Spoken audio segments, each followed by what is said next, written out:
m'appelle Moussa Koné, je suis originaire de la Côte d'Ivoire. Je suis le fils d'Ibrahim Koné qui était imam. Mon grand-père était imam. Il y avait 12 de mes oncles qui étaient des imams. Et mon père qui m'a formé, je suis devenu pendant 10 ans un imam. Tout petit à l'âge de 3 ans, mon père, il me disait, tu es musulman, ton Dieu c'est Allah Ta'ala, et ton prophète c'est Muhammad sallallahu alayhi wa sallam. Et donc ça, il m'a répété au moins 5 fois par semaine. Et à l'âge de 5 ans, il me disait la même chose. Tu seras imam comme ton grand-père, imam comme tes oncles, imam comme ton père. Cette parole était confondue à ma personne. À l'âge de 5 ans, je faisais la prière comme tout le monde. On me réveillait à 5 heures du matin. Donc je savais qui je vais devenir. J'ai terminé le Coran à l'âge de 14 ans et on a fait le tafsir, le commentaire, l'exégèse du Coran. Un jour, pendant qu'on lisait, je demande à mon père si au moment de lire le Coran, nous sommes dedans en train de lire et si la mort intervient, est-ce que nous pourrons aller au paradis effectivement? Parce que c'était ça mon objectif. Le Coran m'avait indiqué, il m'avait montré à quoi ressemblait le paradis et il m'a aussi montré à quoi ressemblait l'enfer. De loin, je préférais le paradis. Et donc, j'avais pas aussi la certitude que j'y serais. Donc, je pose la question à mon enseignant qui me dit, de notre vivant, on ne peut pas le savoir, mais c'est après la mort qu'on le saura, parce qu'il y aura l'épreuve des balances. Les œuvres de chacun d'entre nous seront pesées sur des balances, et si nous avons du bon côté le poids, nous pouvons aller au paradis, mais si les péchés sont plus que les bonnes actions, que Dieu nous garde, ce serait l'enfer. Donc du vivant, de notre vivant, on ne peut pas le savoir. Quand il m'avait dit ça, et c'est vraiment ce qui est écrit, moi, j'ai été très touché dans mon âme. Et donc, j'étais teinté d'angoisse. J'avais peur de la mort.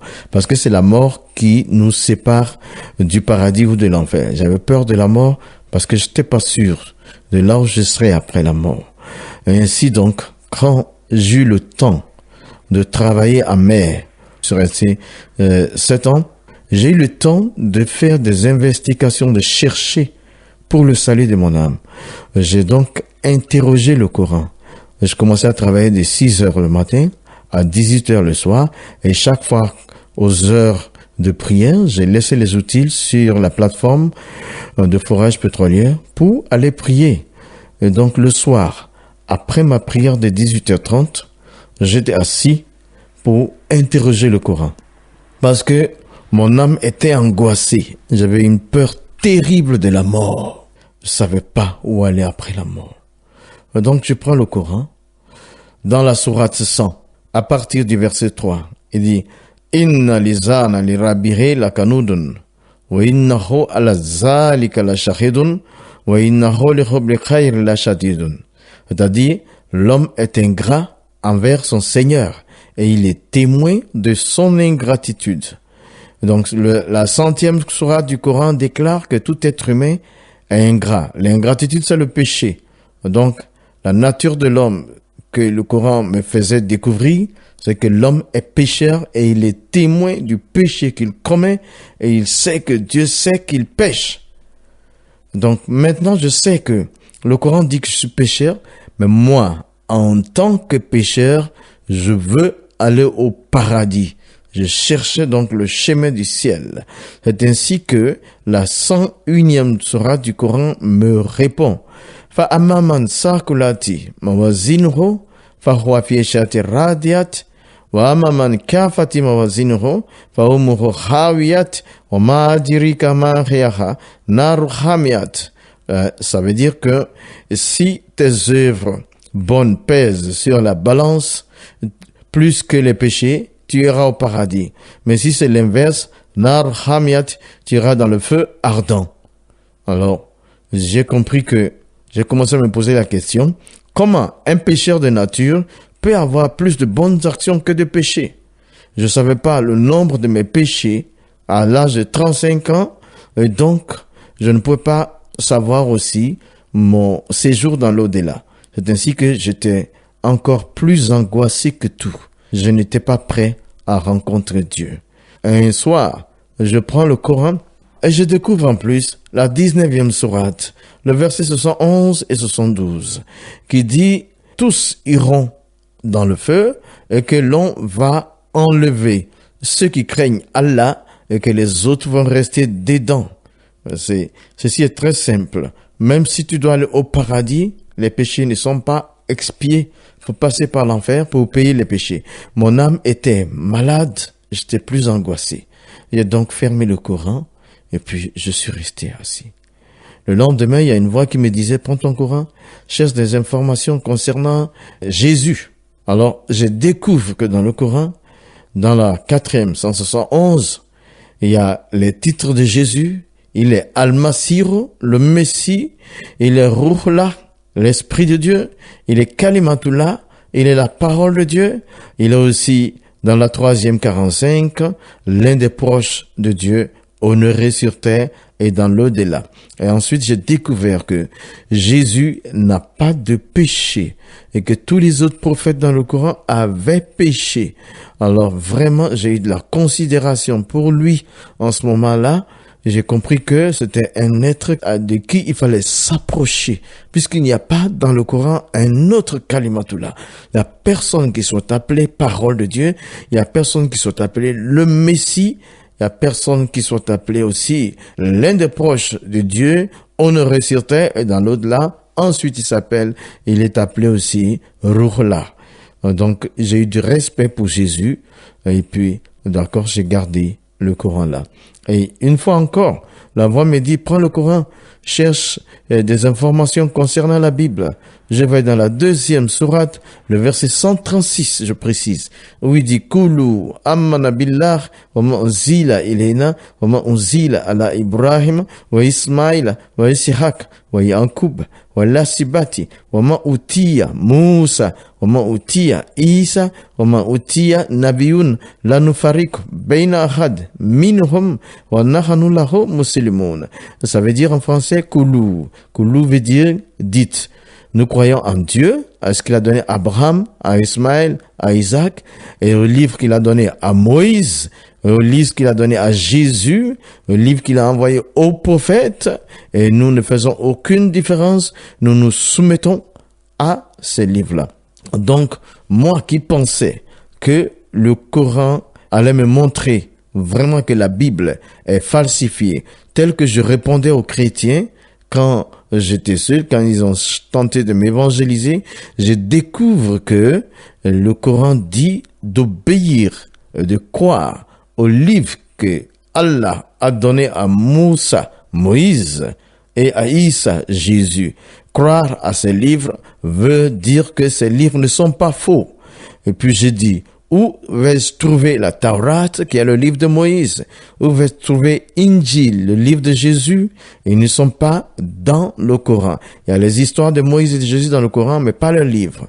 Et j'ai constaté que le Coran me témoignait de la véracité des livres qui composent la Bible. Ainsi, il y a la 10e sourate, le verset 94, où il dit, فَإِن كُنْتَ فِي شَاكٍ مِمَّا أَنزَلْنَا إِلَيْكَ فَاسْأَلِ الَّذِينَ يَقْرَؤُونَ الْكِتَابَ مِنْ قَبْلِكَ.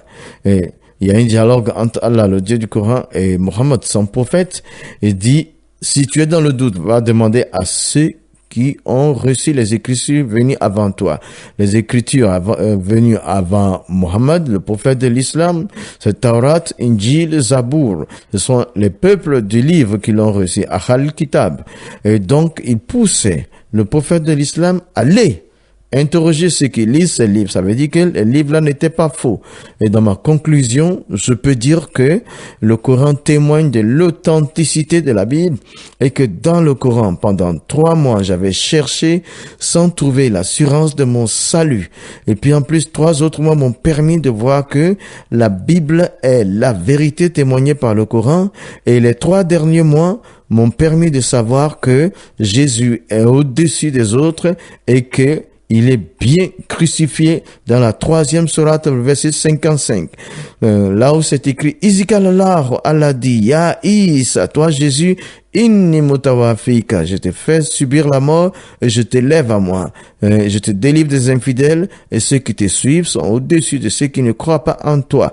Ici, Jésus est mis à mort et élevé. Les verbes sont collés et c'est le verbe tawafa qui est désigné là et qui a été interprété par mise à mort. Ça veut dire que Jésus est mort pour payer une dette, ce qui est le sens véritable de la crucifixion. Donc j'ai compris que Jésus a été véritablement crucifié et mis à mort. Donc après 9 mois de recherche, je résume, j'ai décidé alors de donner ma vie à Jésus. Ça, c'est mon expérience personnelle. Et j'ai subi alors après cette décision 23 ans de rejet de la part de ma famille et les gens de mon village. Mais le Seigneur m'a aidé. Plus tard, ils ont compris qu'en devenant chrétien, je ne suis pas devenu mauvais et que je manifestais. Pour eux, ils ont remarqué mon caractère avait changé. Je n'étais plus violent, j'étais plus colérique. Aujourd'hui, je vais dire dans ce résumé que toi qui m'écoutes, je t'en prie, cette histoire, c'est mon histoire. Je crois que tu seras pas fâché, mais je te dis que le seul chemin pour arriver au ciel, c'est Jésus. C'est pour ça qu'il dit, dans Jean 14:6, il dit, Kalayasur Masir, le Messie Jésus dit, Anna, moi, Hoa, je suis, Tariq, le chemin, Walhak, la vérité, Walhayat, la vie, Laïsa Ahad, pas un seul. Il a Ani qui ne vienne à moi, dit Jésus, il a Abi, ne peut arriver au Père. Jésus n'a pas montré de chemin, il est lui-même le chemin. Il est venu, il est la parole de Dieu qui est devenu un être humain. Il a aimé les êtres humains et il s'est livré en sacrifice pour expier nos péchés afin que nos péchés soient pardonnés pour que nous puissions entrer au paradis. Donc, mon frère, particulièrement à toi, Adama, Youssouf, Abdallah, si tu entends ce témoignage, je t'en prie, ce n'est pas pour te faire mal. Mon désir, c'est que tu trouves le chemin tant recherché. Quand tu pries, quand tu récites la Fatiha, tu dis « Ihdina siratal mustaqim » que Dieu te dirige dans le droit chemin. Le droit chemin, il est déjà là. C'est Jésus qui a dit « Anna huwa tariq wal haq wal hayat » Je suis le chemin et la vérité et la vie. Si tu donnes ta vie à Jésus, avec certitude, tu entreras au paradis et tu sentiras le bonheur de la relation qui va se tisser entre toi et Dieu le Père, réconcilié par Jésus-Christ qui est le médiateur. C'est vrai, nos parents étaient déjà des musulmans et nous les avons suivis, mais maintenant la vérité nous est révélée en Jésus-Christ. C'est le seul chemin pour aller au ciel. Que Dieu te bénisse. Fais le bon choix. Le choix de Jésus, tu ne regretteras jamais.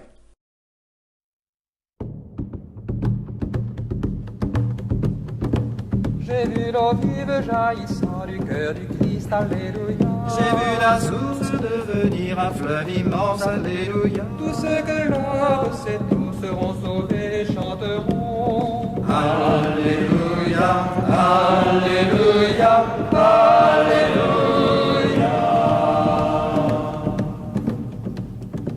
J'ai vu le temple désormais s'ouvrir à tous, alléluia. J'ai vu le Verbe nous donner la paix de Dieu, alléluia. Tous ceux qui croient dans son nom seront sauvés et chanteront.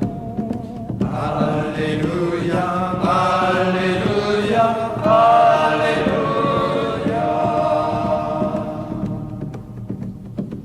Quiconque a soif du Dieu vivant, qu'il vienne à moi, alléluia. Et de son cœur jaillira l'Esprit de Dieu, alléluia. Jésus revient victorieux, montrant la plaie de son côté. Alléluia, alléluia, alléluia.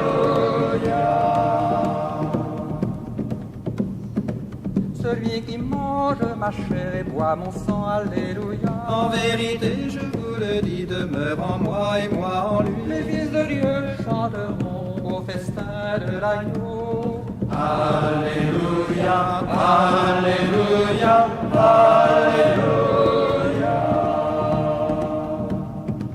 Je suis l'étoile radieuse du matin, Alléluia. Voici qu'épanche mon retour, heureux celui qui croit en moi. Voici les noces de l'agneau et son épouse séparée. Alléluia, Alléluia.